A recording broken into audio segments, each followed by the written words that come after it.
Aloha. Great job. So really quick review and something for you to do in the next week until we see each other. When we're defining what 7 notes are from a chord, we're talking about key signatures. Key signatures have 2 chords for each key signature. So the key of C major has the same number of sharps and flats that the key of A minor does. And don't let it be lost on you. When we play the first 5 notes of C major, no sharps, no flats, C, D, E, F, G, A is our 6th note, meaning all the notes in A minor are all the notes in C major. When we shift around that circle of fifths, we go 5 notes forward, including the 1, C, D, E, F, G.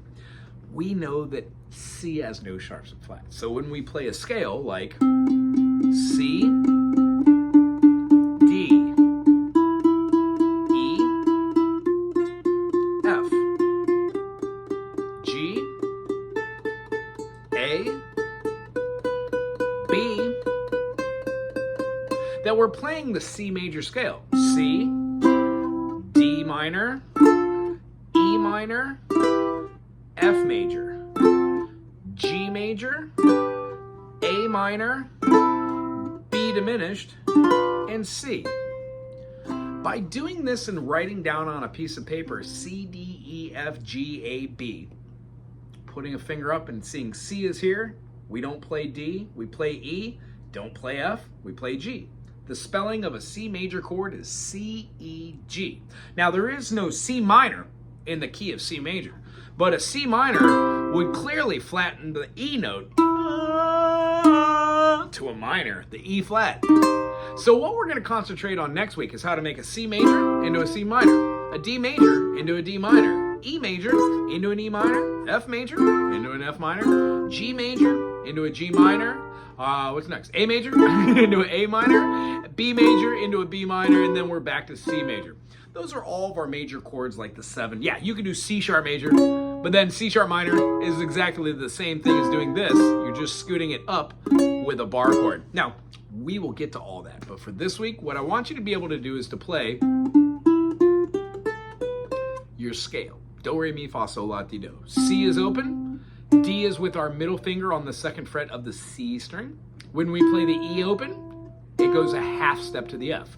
That's that half step that I was talking about. Every other note has a whole step. C to D, whole step. D to E, whole step. E to F, half step.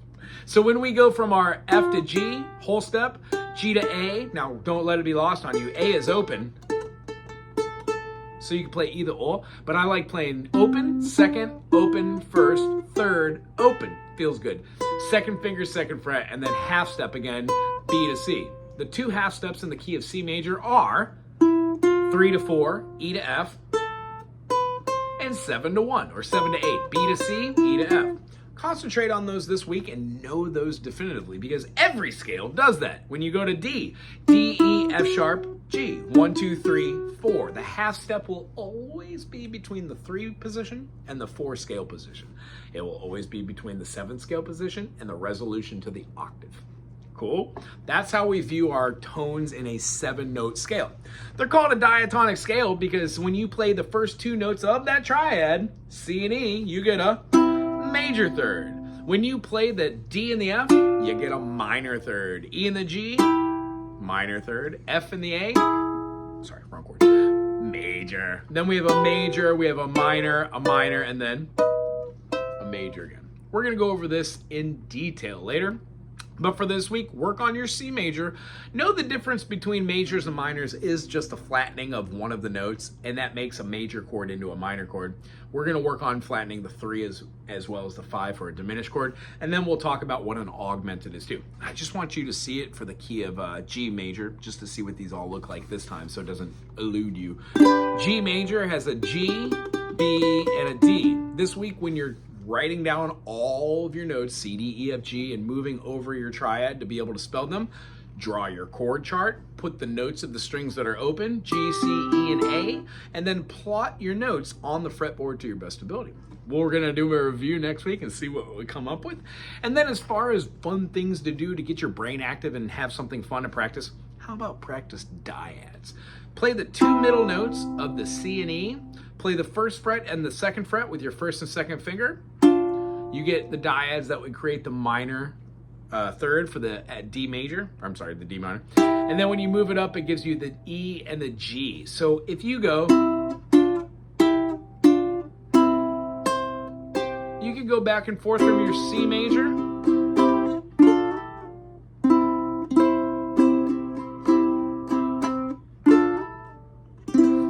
One stone. We're playing diads, which is a cool concept with plucking on our strumming hand, plucking hand.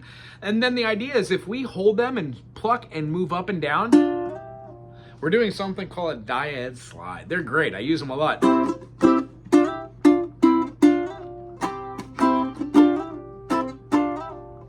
I hope you enjoyed today's session. I super enjoyed seeing you. If you have any questions, jot them down, bring them next week, and we'll have fun playing some new music, learning a couple new chords, and doing a quick review on that whole minor second thing. Remember, when you play a minor second, that's the shortest distance.